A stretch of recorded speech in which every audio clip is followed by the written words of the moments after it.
parler maintenant du Togo. Faure Gnassingbé est à Abu Dhabi à la recherche de financement pour le programme national de développement. Il est arrivé donc à Abu Dhabi hier dimanche. Abu Dhabi, c'est la capitale politique des Émirats arabes unis. Cette visite d'amitié et de travail du président togolais intervient quelques jours seulement après le lancement du programme national de développement, un programme qui couvre la période 2018-2022. Des audiences et des signatures de contrats sont annoncées dans le cadre de ce déplacement. Et dans le cadre de cette visite, M. Faure Gnassingbé a été reçu par le prince héritier d'Abu Dhabi, son Altesse Mohamed Ben Zayed Al Nahyan. Les deux hommes partagent une vision du développement axée sur le multilatéralisme, la création d'emplois pour la jeunesse et la promotion des énergies renouvelables, notamment l'énergie solaire. Et aux dernières nouvelles, le président de la République togolaise aurait déjà décroché un premier contrat de 15 millions de dollars. On y reviendra éventuellement, mais visiblement, Chris Sega, le PND commence par prendre son envol en termes de financement. Oui. Je crois que c'est à faire. Oui. C'est quelque chose qui a lieu de faire parce que vous savez, un pays ne peut vivre en autarcie en ce qui concerne surtout ces questions de développement. Il faut recourir aux investisseurs étrangers. Et je crois que le président, dans ce cadre-là, est dans son rôle, en ce sens qu'il a initié un programme qu'il veut voir réussir. Et c'est normal qu'il s'investisse de cette façon-là pour que ses ambitions en la matière soient des ambitions qui deviennent des réalités sur le terrain. Parce que réalité sur le terrain, c'est ça dont les Togolais ont parti. Parce que pendant tout le temps, depuis que ce PND-là a été, le dossier a été rendu public. On a entendu beaucoup de commentaires sur le sujet. Beaucoup sont sceptiques, ils l'ont exprimé sur différents médias, même dans les discussions privées. Les gens se disent, ils sont Saint-Thomas, ils attendent de voir comment ça va se faire, qu'il y a eu des précédents qui n'ont pas réussi. Comment il se fait que ce PND-là va réussir cette fois? Et je me dis que ce n'est pas parce que il y a eu des précédents et que ensuite il y a eu ce nouveau plan-là qu'il est voué à l'échec. On ne peut pas, en tenant compte de ce qui s'était passé avec les autres programmes, et dire que celui-là qui vient d'être initié aussi est voué à l'échec.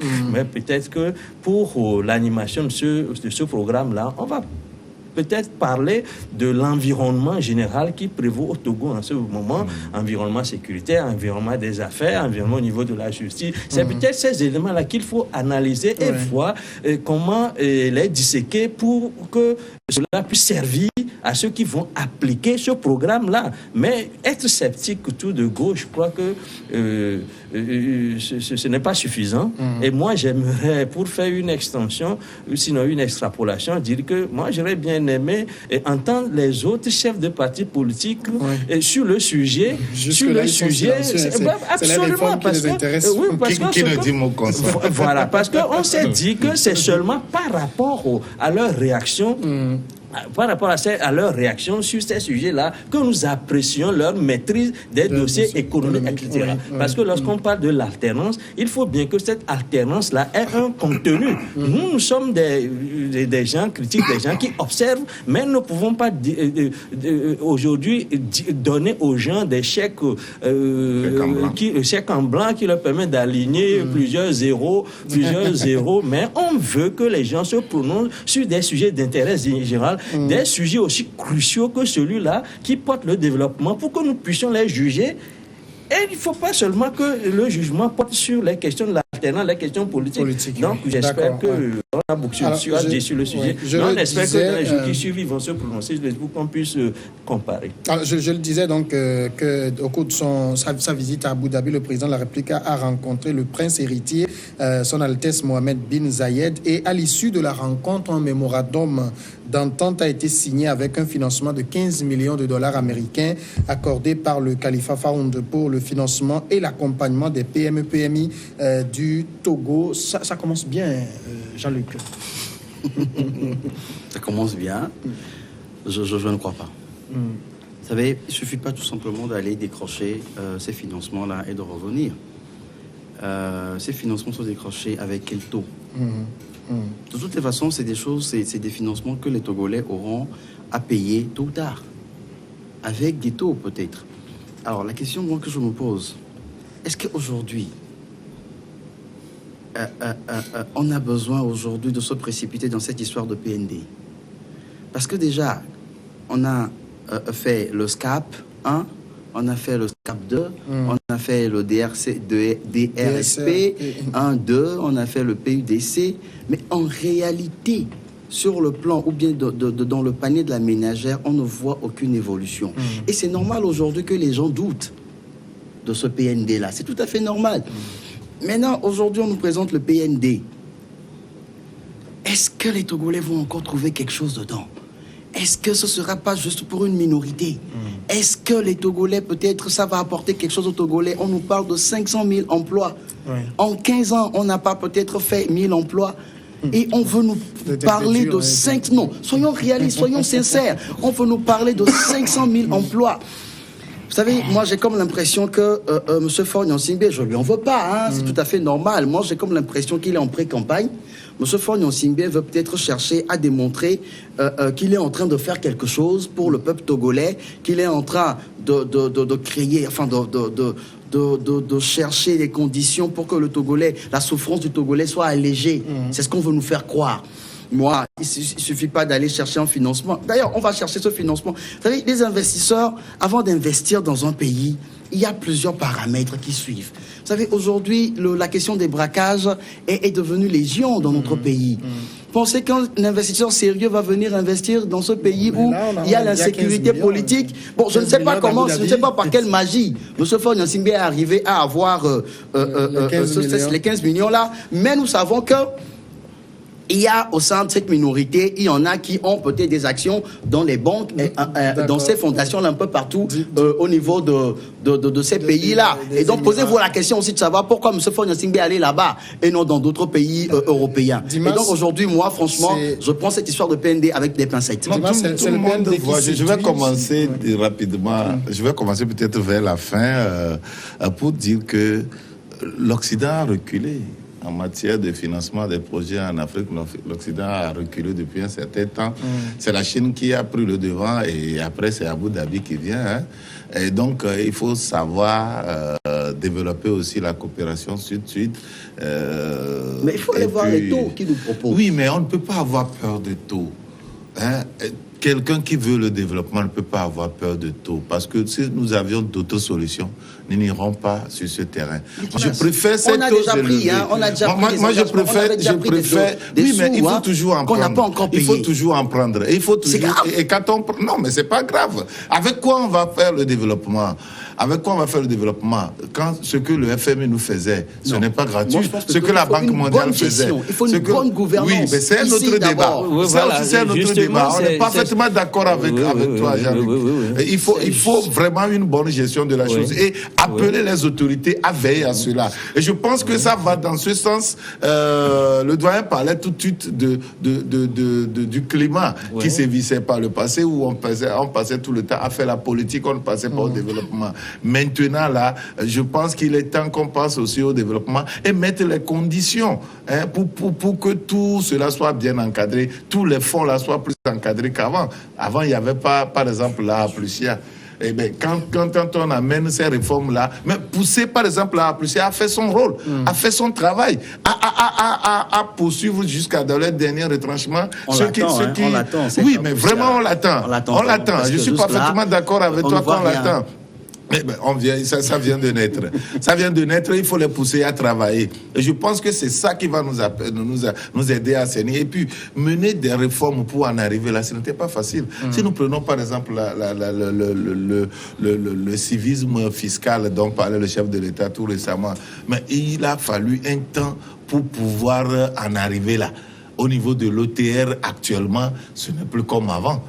On ne peut pas jurer 100% qu'on ne peut pas trouver des petits détournements de fonds, mais ce n'est plus comme avant.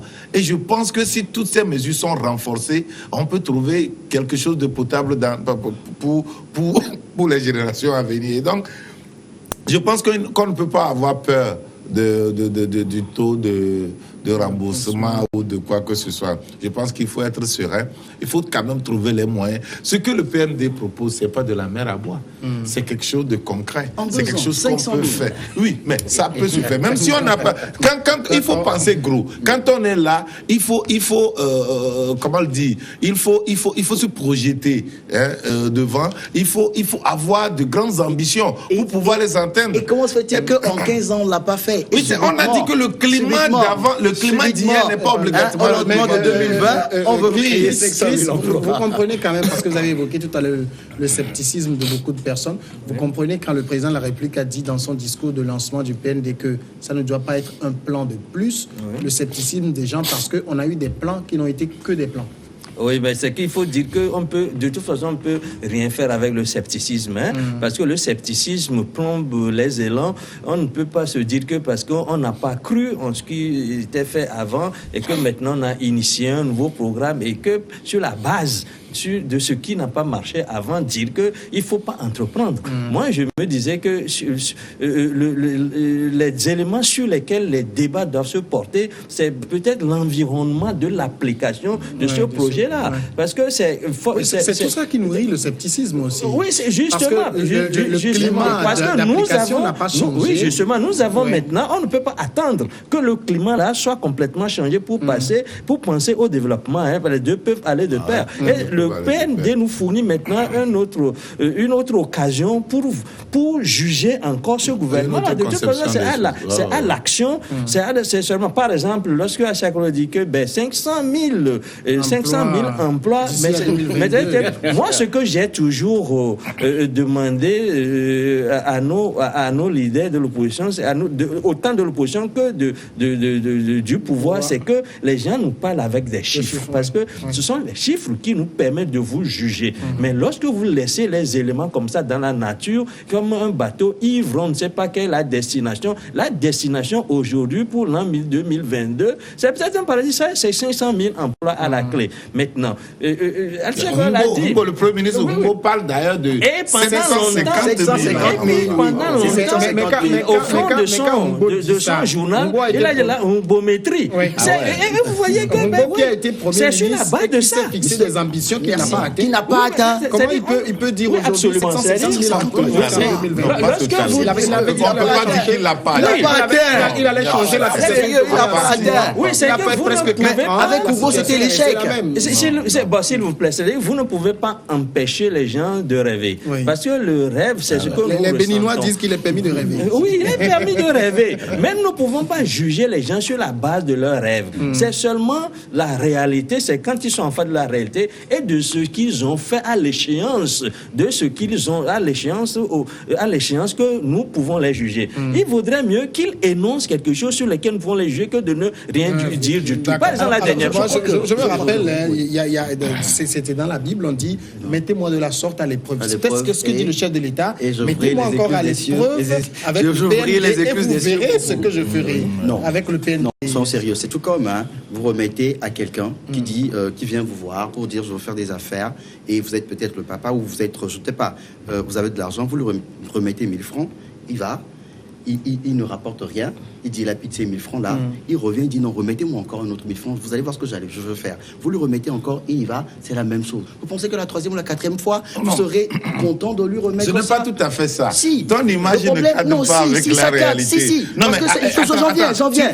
Quand vous prenez par exemple ce régime, ils nous ont présenté des programmes. Le peuple peut-être leur a donné un quitus, croyant que ça va marcher, allez-y, on aura gain de cause, mais en fait, compte, on n'a rien eu. Vous avez parlé de Humbo tout à l'heure, mais c'était un échec, le gouvernement Humbo. On a vu d'autres plans, ça n'a pas marché. Mais non, vous voulez obliger encore les gens à croire en ce rêve-là, ce n'est pas possible. Les Togolais ne peuvent plus croire en ça. Et deux, aujourd'hui, pour que ce plan-là puisse marcher, il faut que le climat politique soit apaisé. C'est là où je dis que M. Faure Gnassingbé a besoin de faire les réformes en profondeur pour que le climat politique soit vraiment apaisé apaisé pour que les choses puissent marcher, les investisseurs puissent venir. Mais tant que le climat politique n'est pas apaisé, ça ne peut pas marcher. Et c'est là où ça fait peur, cette histoire de PND. Non, mais ce que vous êtes en train de dire, je vous ai dit ceci rapidement, c'est que lorsque vous consultez, par exemple, ce document PND, les faiblesses du document même ont été évoquées, justement. Les questions de sécurité, questions de l'apaisement, etc. Écoutez, qu'est-ce qu'on fait pour régler ça? Il ne faut pas prendre les investisseurs. Oui, mais qu'est-ce qu'on fait aujourd'hui pour des imbéciles? Bien sûr, c'est ce que je dis. Les investisseurs pour des imbéciles. Parce que moi, je vous ai dit, vous aurez aimé qu'on ne prenne pas du tout de programme, qu'on attende lorsqu'on aura fini. On n'a pas dit ça. Tout ce que mais qu'on fasse du concret. Qu'on fasse du concret. Oui, que les Togolais puissent voir ce qu'ils sont en train de leur dire. Vous aurez aimé qu'il y ait rien eu comme plan d'investissement. Il y en a eu dans tous les pays. Au Sénégal, au Bénin. Déjà, là où le bas blesse. Quand vous prenez par exemple ce plan-là, le logo, pour la conception du logo, à qui cela a été remis? C'est un Malien. Pourquoi pas un Togolais? Mais c'est ça aujourd'hui, mais qu'est-ce que c'est pas les quand vous prenez tous ceux qui sont autour de ce plan, les Dominique Strauss-Kahn, le Tony Blair, qui sont payés à des coups de millions dans ce pays. Mais attendez, Jean-Luc, on n'a pas remis le logo à un Malien de le faire. Non, j'ai pas dit ça. On a lancé un concours, le logo qui a été retenu. Vous n'allez pas me dire qu'aucun Togolais n'a présenté un logo impeccable. Si les Maliens retenaient un logo, si les Maliens, le logo, on l'a déjà. Mais vous savez, par exemple, le logo là, ça a suscité des débats aussi. Oui, c'est le prix, les 1 million qui ne va rien. C'est maintenant qu'on est en train de mobiliser les fonds. Donc on le paiera après, c'est ça? Non, ce n'est pas ce que j'ai dit. Moi, j'aurais préféré, d'ailleurs, si ça en est ainsi, de l'intégrer dans les... Bon, dans ce pays, c'est pas quand même peut-être 10, 20, 15 et 30 millions qui manquent pour... Mais on va trouver, on va prélever ces 10, 20, 15 millions là de quel budget? Les frais de voyage. C'est maintenant qu'il faut... C'est maintenant qu'il faut... Mais d'ailleurs, on doit lui décerner le prix du meilleur voyageur. C'est maintenant qu'il faut mobiliser les fonds pour le faire. Et donc, on peut l'intégrer dans le projet, dans le programme, de façon à bénéficier autre chose après. Donc, dit maintenant qu'il faut trouver des millions pour lui donner, je dis que non, mais il n'y a pas encore l'argent. C'est maintenant qu'il faut mobiliser l'argent autour du projet. Et donc, c'est ça. Bon, maintenant... Mobiliser encore de l'argent. Oui, mais c'est ça, c'est nos enfants qui vont payer. Attends, Jean-Luc, les enfants à toi et moi. Les enfants de nos enfants qui vont payer ça. Là, nous sommes à la périphérie de la chose. Jean-Luc, ça fait pas... Le PND, ça ne veut pas dire... Ce que nous avions pris comme avant, ça servait à quoi? Oui, mais allons... Attends, Jean-Luc. Au fond le PND, ça ne veut pas dire que l'argent est immédiatement disponible. Non, bien sûr, il faut aller chercher. La preuve, le budget de l'État aller chercher combien? 15 millions. Voilà qu'on va payer après. C'est pour une partie. Mais vous voulez que qui vienne payer à votre place? Non. Mais c'est vous-même qui devez payer. C'est vous-même qui devez payer. Quel est cet homme d'affaires qui ne veut pas approcher les banques, faisons les choses terre à terre, allons d'abord étape par étape. On ne peut pas exagérer. Mais attends. Non, le plan là n'est pas du tout exagéré. Ce n'est pas de la mer à boire. Ce plan est faisable. Par exemple, prenez les administrateurs, ils pensent même pas. Ils croient même pas à ce qu'ils ont inventé. Les Dominique Strauss-Kahn, ils croient même pas. Mais si le Togo a besoin d'une expertise pointue de Dominique Strauss-Kahn, pourquoi ne pas l'avoir? Donc un Togolais est là pour faire cette expertise. Mais un Togolais peut le faire, mais lui aussi peut le faire. Mais c'est lui qu'on sait qu'il peut le faire. Mais s'il y a un Togolais, alors tu peux donner un Togolais qui a les réseaux, qui a le lobbying nécessaire comme Strauss-Kahn pour le faire. Oui, moi je préfère que nous quittions la périphérie même de la chose pour aller au fond. Pour aller au fond. Moi je suis optimiste et ce n'est pas une maladie que d'être optimiste, parce que c'est que on voit l'avenir. Ça fait du bien. Oui, ça fait du bien à l'organisme. Ça fait du bien au cœur. Parce que de toute façon, et puis moi je permets aux gens de rêver et de se dire que demain ce sera le beau jour. Pourquoi je le dis? Ce PND nous est ambitieux. On ne peut pas se contenter seulement de le dire. Maintenant, moi, je voudrais plutôt qu'on parle des conditions d'application de ce PND. Dire que c'est ce que je veux faire en 2, 3, 4 ans, on n'a pas encore tort de le dire. C'est-à-dire On ne peut pas juste sur la base de l'énoncé de la chose dire qu'on a tort d'énoncer. Mais cela nous fournit plutôt l'occasion de revenir dans les cloisonnements de la chose, de voir, mais vous avez dit que vous allez avoir 500 000 emplois. De quelle façon allez-vous le faire? C'est peut-être voilà, c'est de ça que moi je voudrais, c'est à ce débat-là que j'invite plutôt les Togolais. Lorsqu'on parle de lorsqu'on parle de l'agriculture, agropole, etc., lorsqu'on parle des agitations politiques, ce plan nous permet de revenir pour apprécier ces sujets-là. Et peut-être ceux qui le veulent, oui, peut-être prendra à défaut le gouvernement ou bien le président fort sur ces différents plans. Il vaudrait mieux qu'on le fasse que de n'avoir rien du tout à se mettre sous la dent. Si tu ne te fixes pas un cap, si tu ne te donnes pas un délai, tu ne peux rien réussir. Oui, je reviens sur il le faut obligatoirement. Par exemple, nous prenons le Jean-Luc, si tu as une expertise, viens verser ça dans le dossier PND. Et tu verras que c'est bien appliqué. Le PUDC. Est-ce que les comptes ont été faits? Oui, peut-être que le PND va ratisser tous ces insuffisances. Oui, alors là, autant rester au PUDC, terminer le PUDC. Si on finit, venir maintenant au PND. On n'a pas fini le PUDC, on ne nous a rien fait comme compte, et maintenant on tombe on tombe de go dans le PND. Alors là, comment vous voulez que les gens apprécient ça? Comment vous voulez que les gens acceptent ça? Donc, quand vous leur avez promis quelque chose, vous l'avez pas fait. Vous revenez avec autre chose. Vous voulez qu'ils y croient? Non, ce n'est pas possible. Mais maintenant, quand vous dites que les politiques doivent se saisir de ce dossier avec le PUDC et les autres, parce que vous verrez, c'est pas parce qu'il y a PND maintenant que les programmes qui ont été initiés sont annulés. Mais ça fait trop de programmes. On ne finit jamais. Mais comment? Allons étape par étape. Jean-Luc, c'est ce que tu voudrais. On ne peut pas croiser les bras pour dire... C'est ce que on ne peut pas croiser les bras pour dire que demain, j'ai tenté quelque chose aujourd'hui, ça n'a pas bien marché. Et donc demain, je ne vais plus bouger. Non, ce n'est pas ça. Lorsque nous prenons un plan, faisons cela bien, terminons cela. Oui, et maintenant, fermons les portes. Le plan d'aujourd'hui n'a pas marché. Parce que quand vous prenez pratiquement le SCAP, DRCP, PUDC, tout ces blablabla, là, ça, c'est pratiquement la même chose avec le PND. C'est pratiquement la même chose. Et c'est là où je dis non. Il ne faut pas qu'on prenne les Togolais pour des idiots. Mais si c'est la même chose, attendez. Alors là, restons sur un finissant. C'est celle qu'on a amélioré. Non. Jean-Luc, je donnais l'exemple du lion ici la fois dernière. Et je disais que le lion est conçu comme le roi de la forêt. C'est comme ça on le perçoit. Mais tu sais combien de fois le lion rate sa proie quand il va pour chasser? Ça, on ne les filme pas toujours. Ah oui, hein? Et si vous le voyez, au moins 7 sur 10, le lion rate ses proies. Mais il va toujours. La détermination. On ne peut pas s'enliser parce qu'on a échoué. On ne peut pas. Mais on peut tirer leçon de tous les autres échecs pour pouvoir mieux rebondir. Et donc moi je dis, quand vous parcourez le PND, moi je suis très optimiste à propos de ce programme. Et je dis que ce n'est pas de la mer à boire. Et on a vu le chef de l'État prendre, comme on le dit dans le jargon politique ici, au Togo, on dit son bâton de pèlerin.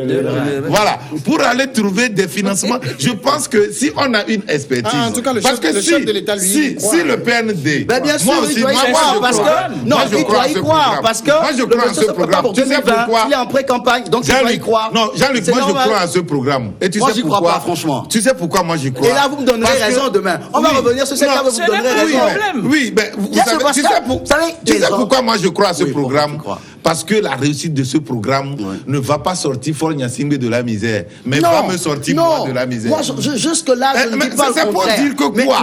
Qui est le premier bénéficiaire? Qui a intérêt à ce que ce projet réussisse? Le PUDC ne t'a pas sorti, toi et moi, de la misère, non. Mais attends. Monsieur Faure Gnassingbé est toujours dans son confort. Tous ceux beaux monde qui est autour de lui sont toujours dans leur confort.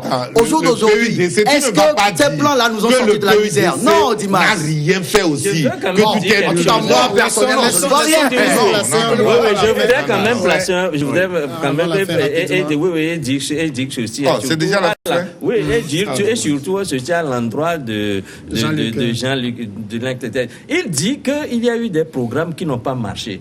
pour autant, doit-on arrêter de bâtir d'autres plans? Même moi, ce que je voudrais dire, c'est ceci. Moi, c'est les conditions d'application et les... Alors aujourd'hui, qu'est-ce qui garantit que M. Faure Gnassingbé fera en sorte que ce plan-là puisse être bien suivi? D'accord. On est arrivé à la merci. Merci à vous. L'environnement politique ne permet pas. Et l'atmosphère ne permet pas.